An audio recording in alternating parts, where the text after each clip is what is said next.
এখন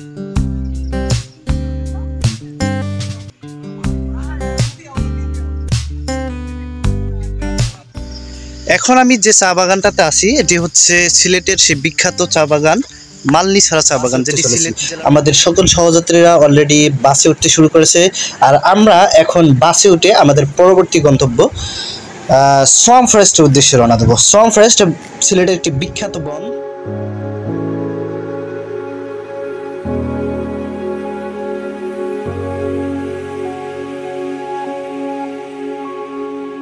রাতারগুল সোয়াম ফরেস্টের গভীর জঙ্গলের প্রাকৃতিক সৌন্দর্য উপভোগ করার পর এখন আমরা আমাদের পরবর্তী গন্তব্য ভোলাগঞ্জ সাদা পাথরের উদ্দেশ্যে ছুটে চলেছি।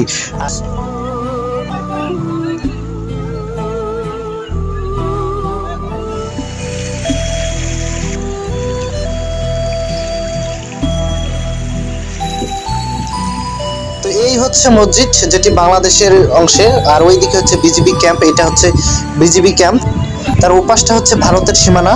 আর এই মসজিদটির নাম হচ্ছে সাদা পাথর মসজিদ। সত্যি অসাধারণ, এখান থেকে এই সৌন্দর্যটাকে অবলোকন করা একটা সত্যি ভাগ্যের ব্যাপার। সত্যি অসাধারণ একটা দৃশ্য।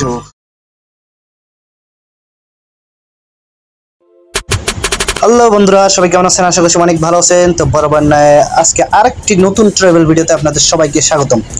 তো বরাবর নয় আমি মোহাম্মদ আওলাদ হোসেন আছি আপনাদের সাথে। আর আজকে আমরা যাচ্ছি সিলেটে। সিলেটের কয়েকটি বিখ্যাত স্পটে আজকে আমরা ঘুরবো। তো চলুন সিলেটের উদ্দেশ্যে যাওয়া যাক।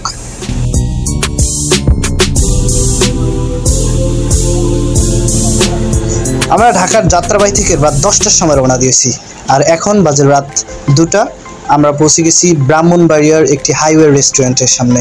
আর হাইওয়ে রেস্টুরেন্টে আমরা 20 মিনিটের যাত্রা বিরতি দিয়েছি। আর এখানে আমরা হালকা পাতলা নাস্তা খেয়েই কিন্তু আবারও সিলেটের উদ্দেশ্যে রওনা দেবো। তো আমাদের সাথেই থাকুন।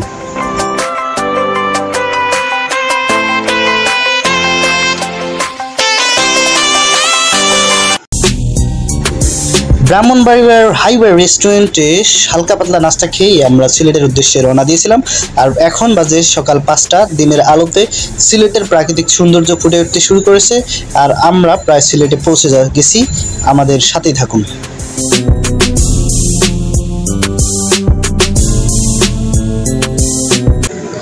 অবশেষে ঢাকা থেকে দীর্ঘ 8 ঘন্টা জার্নি শেষে আমরা পৌঁছে গেলাম সিলেটে। সিলেটের জিন্দা বাজারে আমরা পৌঁছেছি। আর এখানে আমাদের সকালের নাস্তার আয়োজন করা হয়েছে রাজবাড়ি রেস্টুরেন্টে। আমরা আমাদের সকালের নাস্তা সেরেই কিন্তু আমরা প্রথম যে স্পটে যাব সেটা হচ্ছে মালনীছড়া চা বাগান। তো আমরা আমাদের সকালের নাস্তা সেরেই কিন্তু এখন মালনীছড়া চা বাগানের দিকে রওনা দেবো। আমাদের সাথেই থাকুন।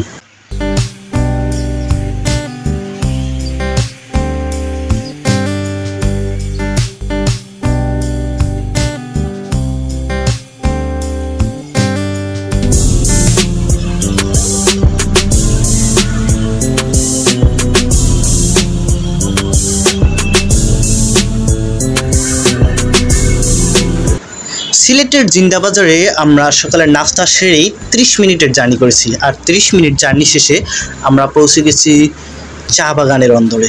একদম বিশাল চা বাগানের বিস্তীর্ণ ভূমির মধ্যে আমরা পৌঁছে গেলাম। আর আমাদের সহযাত্রীরা সবাই এখন চা বাগানের মধ্যে তাদের সুন্দর সময়টাকে উপভোগ করার জন্য অলরেডি চা বাগানের চারপাশে বিস্তীর্ণ এলাকায় ছড়িয়ে পড়েছে। আমরাও পুরো চা বাগানটা ঘুরে দেখব। তো আমাদের সাথেই থাকুন।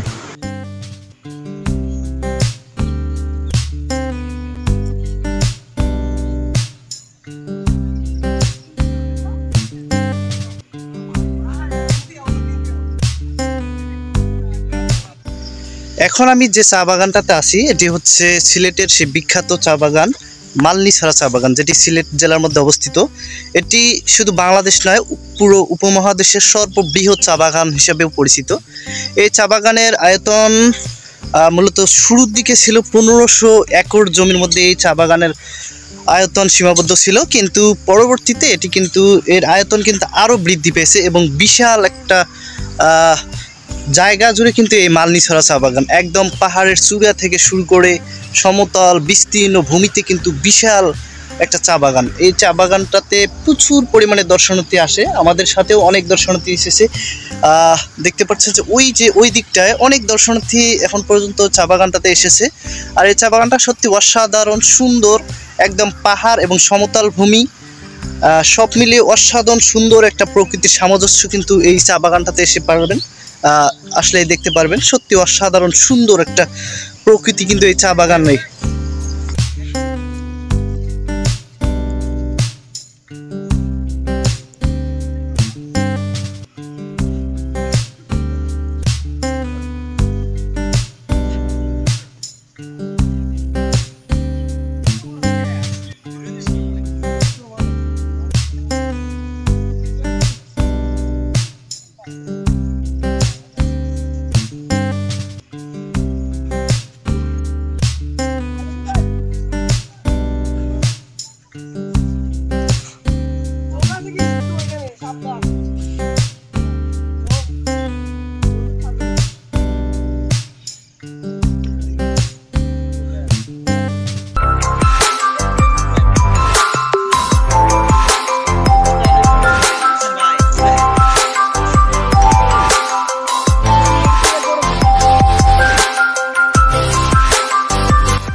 এই মাল্লিছড়া চা বাগান যখন প্রথম শুরু করা হয়েছিল, এই চা বাগানের প্রতিষ্ঠা ছিল লর্ডস হার্টস, যিনি সিলেটের একটি অঞ্চলকে মূলত 1500 একর জমির মধ্যে কিন্তু এই চা বাগানটা শুরু করেছিলেন। বর্তমানে এর পরিসর যদিও বৃদ্ধি পেয়েছে, এখানে প্রচুর পরিমাণে দর্শনার্থী বর্তমানে আছে, দেখতে পাচ্ছেন বিশাল একটা এলাকা জুড়ে কিন্তু এই চা বাগানটা। সত্যি অসাধারণ সুন্দর একটা প্রকৃতির সামঞ্জস্য কিন্তু এই চা বাগানটা।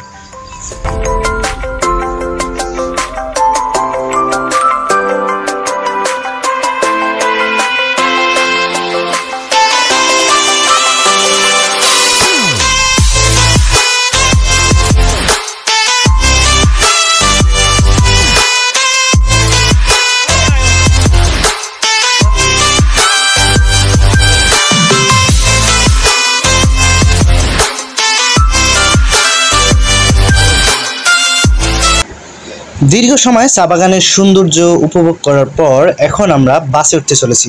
আমাদের সকল সহযাত্রীরা অলরেডি বাসে উঠতে শুরু করেছে, আর আমরা এখন বাসে উঠে আমাদের পরবর্তী গন্তব্য সোয়াম ফরেস্টের উদ্দেশ্যে রওনা দেবো। সোয়াম ফরেস্ট সিলেটের একটি বিখ্যাত বন, যেখানটায় নৌকা ভ্রমণের একটা রোমাঞ্চকর অভিজ্ঞতা হবে, যেটা আমি এর আগে ভিডিওতে দেখেছিলাম। সত্যি অসাধারণ সুন্দর একটা কিন্তু বন হচ্ছে সোয়াম ফরেস্ট। আমরা এখন সেই সোয়াম ফরেস্টের উদ্দেশ্যে রওনা দেবো, তো আমাদের সাথেই থাকুন।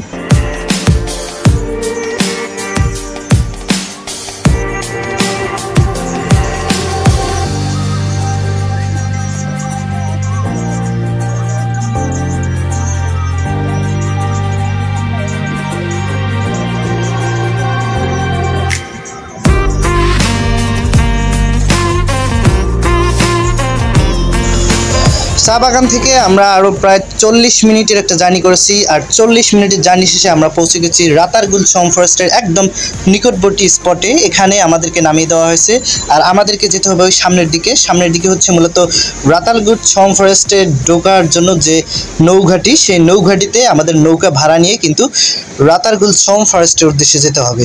এই যে নৌকাগুলো দেখতে পাচ্ছেন, এরকমই ডিঙ্গি নৌকা আছে সেখানে, সেই নৌকাগুলোতে আমরা 4 জন 5 জন অথবা 8 জন করে ভাগ হয়ে আমরা সেই সোয়াম ফরেস্টের উদ্দেশ্যে রওনা দেব। এই হচ্ছে নৌকা ঘাটি, এখানে এসে আমরা অলরেডি পৌঁছেছি। আর এই যে ছোট ছোট ডিঙ্গি নৌকাগুলো আছে, একটা করে নৌকাতে কিন্তু 5 জন 6 জন করে এই দিক দিয়ে চলে যাব আমরা।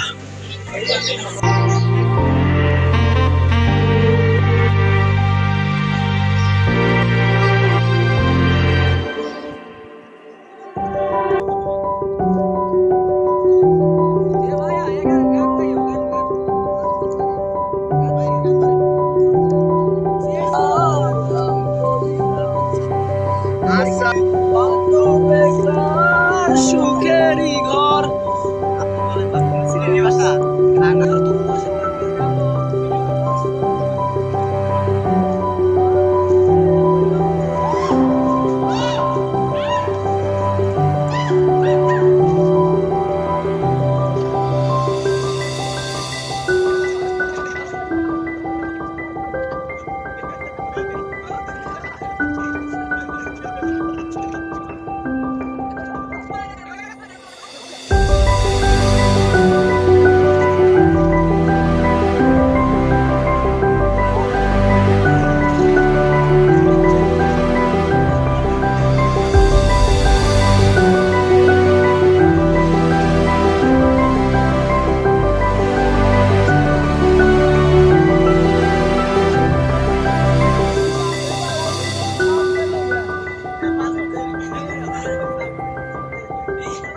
রাতারগুল সোয়াম ফরেস্ট সিলেটের গোয়াইনঘাট নামক স্থানে অবস্থিত।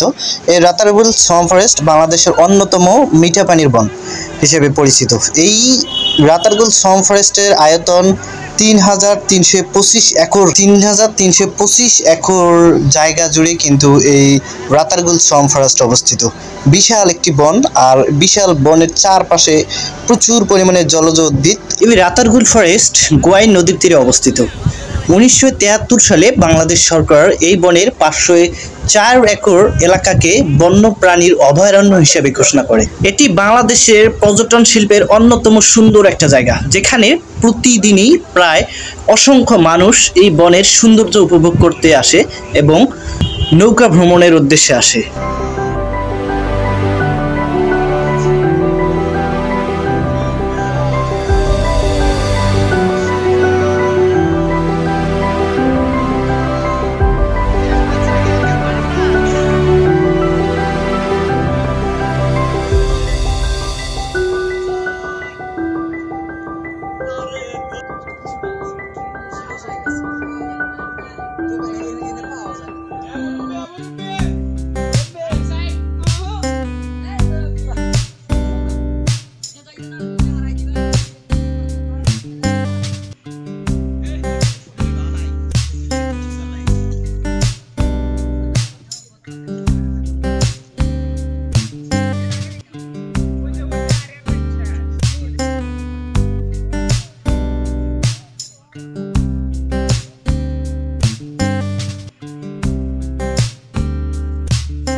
আমাদের সাথে যে সকল সহযাত্রীরা এসেছিল তারা কিন্তু প্রত্যেকে পৃথক পৃথক নৌকা নিয়ে, প্রতিটা নৌকা 5-6 জন করে নিয়ে এখন সেই বনের ভিতরে ঢুকে যাচ্ছে।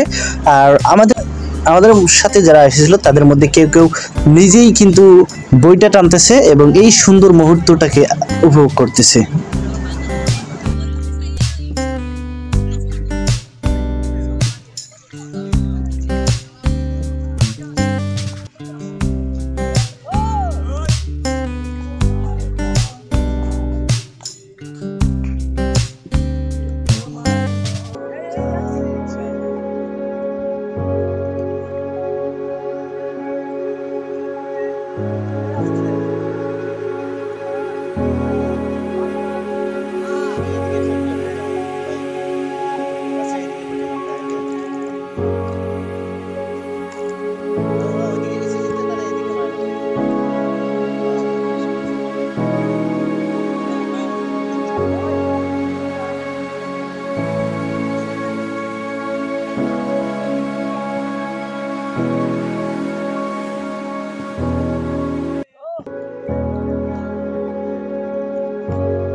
এই রাতারগুল সোয়াম ফরেস্টে আসলে আপনি সবচেয়ে বেশি পরিমাণে যে গাছটা দেখতে পারবেন সেই গাছটার নাম হচ্ছে করজ গাছ।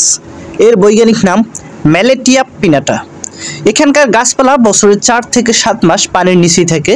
বর্ষাকালে এই বন 20 থেকে 30 ফুট পানির নিচে নিমজ্জিত থাকে। বাকি সারা বছর পানির উচ্চতা 10 ফুটের মতো থাকে।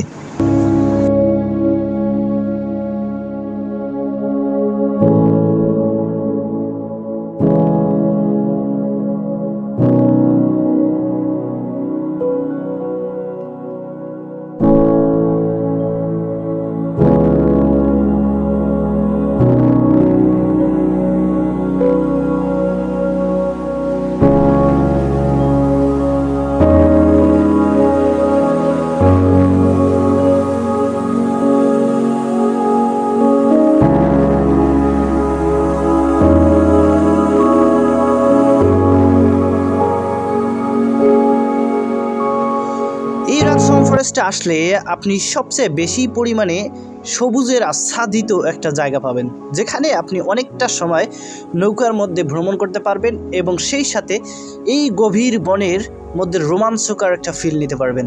সত্যি অসাধারণ এই চারপাশটা। আশা করি আপনারাও এখানে আসবেন এবং এই সুন্দর প্রকৃতিকে উপভোগ করবেন।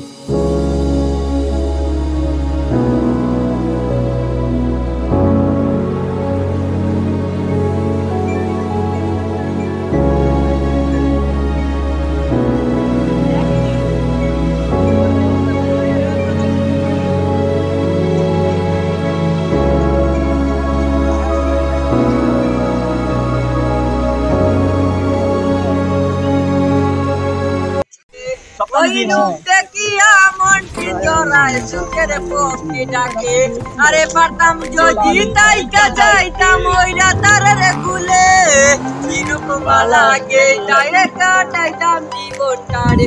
আমার মন বসে না শহরে তাই পাথরের নগরে, তাই তো আইলাম সিলেটে, তাই তো আইলাম সিলেটে খুলে আইসাই আমার মাথা।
আমাদের সাথে আসা সকল দর্শনার্থীরা এখন ডিঙ্গি নৌকায় করে রাতারগুলের গহীন জঙ্গলে অনেক সুন্দর একটা ফিলিংস নিচ্ছে, যেটা সত্যি অসাধারণ। এই ফিলিংসটা বলে বোঝানোর মতো না।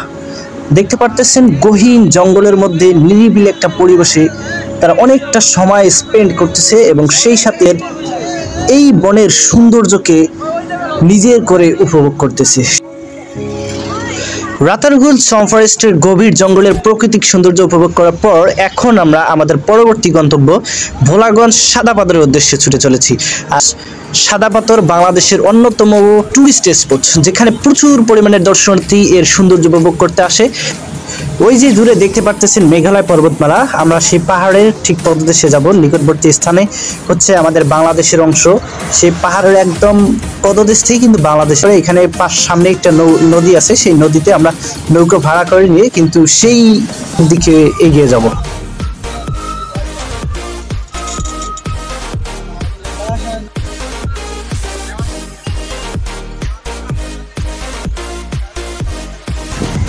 আমাদের সাথে আসা সকল দর্শনার্থীরা অলরেডি বাস থেকে নেমে পড়েছে আর এখন তারা সেই ঘাটের দিকে যাচ্ছে, নৌঘাটের দিকে। সেই নৌঘাটের দিকে আমরা এগিয়ে যাচ্ছি এবং সেখানে গিয়ে করে নিয়ে আমরা কিন্তু সাদা পাথরের যে মেইন স্পট সেই স্পটের দিকে যাব। তো চলুন সেই সাদা পাথরের মেইন স্পটের দিকে যাওয়া যাক।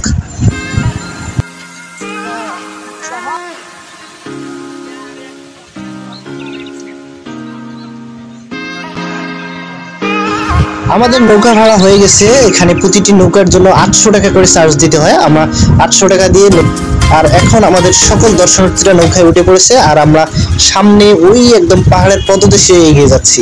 তো চলুন সেই সাদা পাথরের মেইন স্পটের দিকে যাওয়া যাক।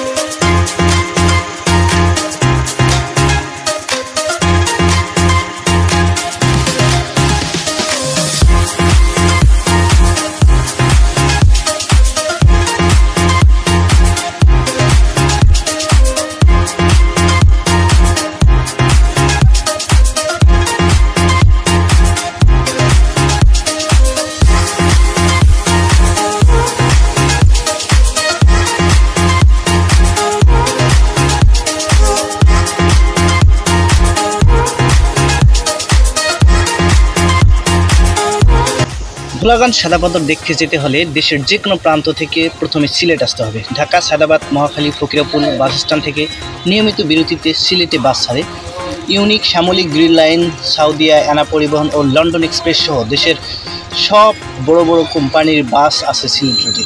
এই রুটে নন এসি বাসের ভাড়া 450 থেকে 480 টাকা, এসি বাসের ভাড়া 900 থেকে 1200 টাকা।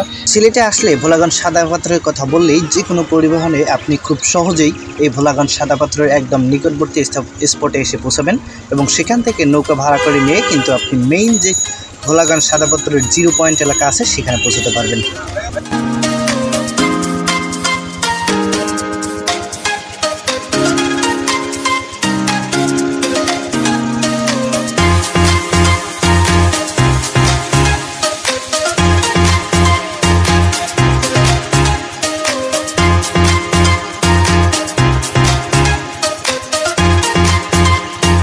আমরা এখন যে নদীটাতে নৌকা ভ্রমণ করতেছি এটি মূলত নদী না, এটি হচ্ছে একটি নদ এবং এই নদের উৎপত্তি স্থল হচ্ছে ভোলাগঞ্জ সাদা পাথরের 0 পয়েন্ট নামক যে স্থানটা সেখানে। আর এই নদের নাম হচ্ছে ধলই নদ, যেটি ওই দূরের মেঘালয় পর্বত থেকে উৎপত্তি লাভ করেছে।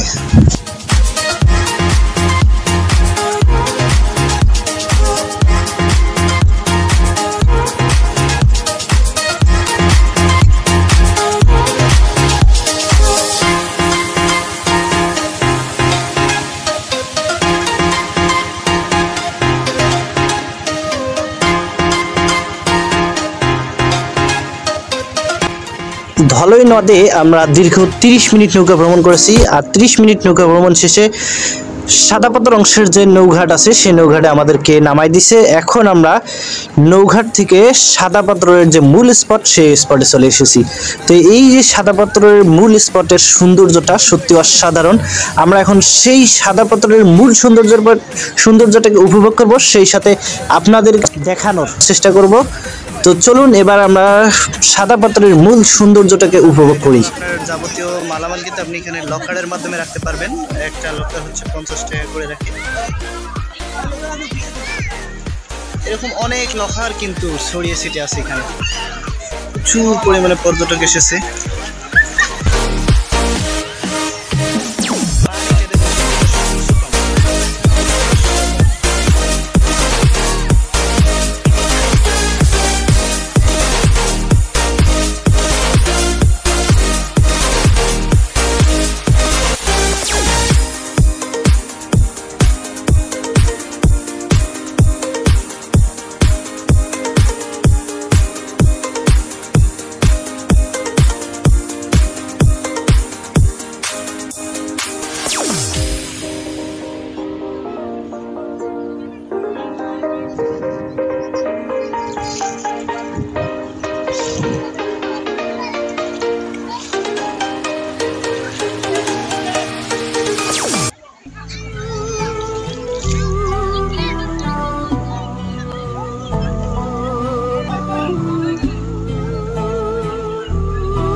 ওই যে দূরে দেখতে পাচ্ছেন একটি মসজিদ, সে মসজিদের ওই পারেই হচ্ছে বিজিবি ক্যাম্প, সেখান থেকে আমাদের বাংলাদেশের সীমান্ত। আমি কিছুক্ষণ পর সেই মসজিদে নামাজ পড়তে যাব। নৌকা পার হয়ে মূলত নামাজে যেতে হয়, এদিক দিয়ে যাওয়াটা খুবই রিস্কি, যার কারণে পিছনটাতে কিন্তু অনেকে নৌকা একবার এর চারপাশটা অবলোকন করে বলুন তো এই প্রাকৃতিক সৌন্দর্যকে আপনি কিভাবে মূল্যায়িত করবেন। সত্যি অসাধারণ সুন্দর একটা নদী এবং সেই সাথে বিশাল পাহাড়ের সমারোহ, অসাধারণ প্রাকৃতিক সামঞ্জস্য, একটা অসাধারণ। এখানে আসলে যে কারো মন ভালো হয়ে যায়। অবশ্যই আপনারা এখানে আসবেন এবং এই সুন্দর প্রাকৃতিকে অবলোকন করবেন।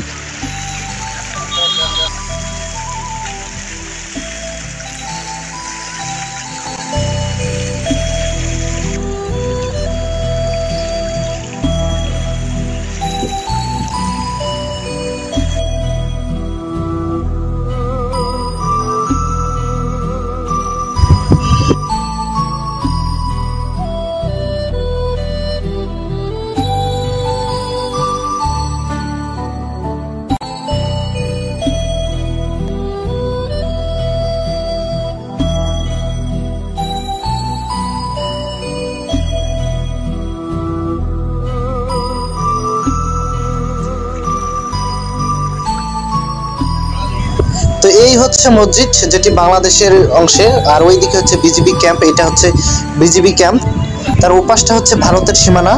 আর এই মসজিদটির নাম হচ্ছে সাদা পাথর মসজিদ। সত্যি অসাধারণ, এখান থেকে এই সৌন্দর্যটাকে অবলোকন করা একটা সত্যি ভাগ্যের ব্যাপার। সত্যি অসাধারণ একটা দৃশ্য।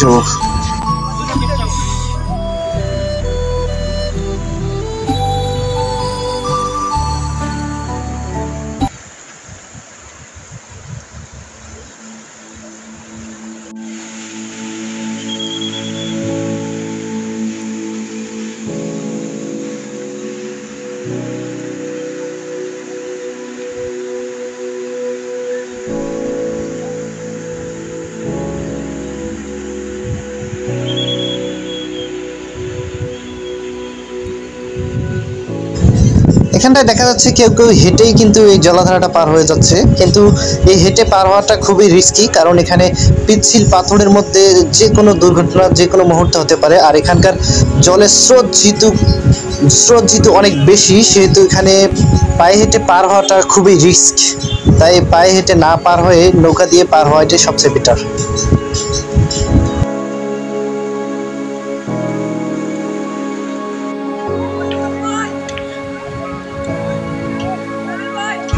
এই ভোলাগঞ্জ সাদা পাথর ঘুরতে আসার অন্যতম কারণ হচ্ছে এই স্বচ্ছ জলরাশিতে গোসল করা। আর তাই এখানকার সকল দর্শনার্থীরা দেখতে পারতেছেন অনেক আরামায়েশে তারা গোসল করতেছে। সত্যি অসাধারণ এই দৃশ্যটা।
দীর্ঘ সময় ভোলাগঞ্জ সাদা পাথরের প্রাকৃতিক সৌন্দর্য উপভোগ করার পর এখন আমরা ফিরে যাচ্ছি। দেখা হবে নতুন কোনো ভিডিওতে।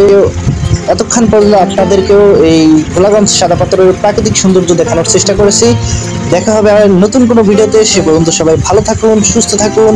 ফিরে যা, এই যাওয়া নয়, আবারও দেখা হবে।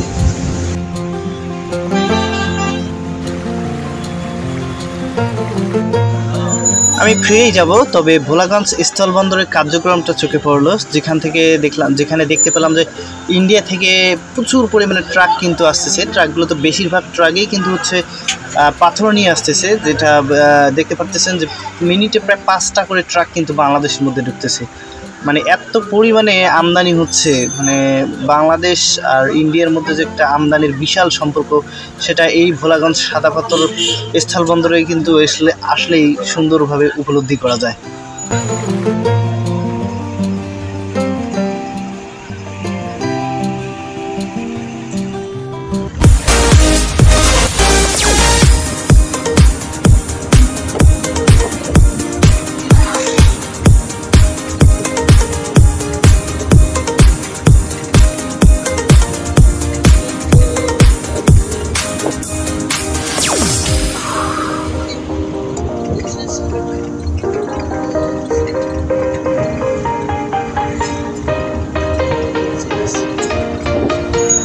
এখন ফিরে যাওয়ার পালা। আমরা সিলেটের অনেক জায়গায় ঘুরলাম আজকে, তার মধ্যে সাদা পাথর থেকে আমাদের মূলত জার্নি শেষ হতে চলেছে। আর এখন বাজে বিকাল 5:30, আর পশ্চিম আকাশে কিন্তু সূর্যের লাল আভায় এই যে সিলেটের প্রাকৃতিক সৌন্দর্যটাকে আরও অনেক সুন্দর লাগতেছে। আর আমরা এই সুন্দর প্রকৃতি দেখতে দেখতেই কিন্তু আমাদের পরবর্তী গন্তব্য ঢাকার উদ্দেশ্যে চলেছি।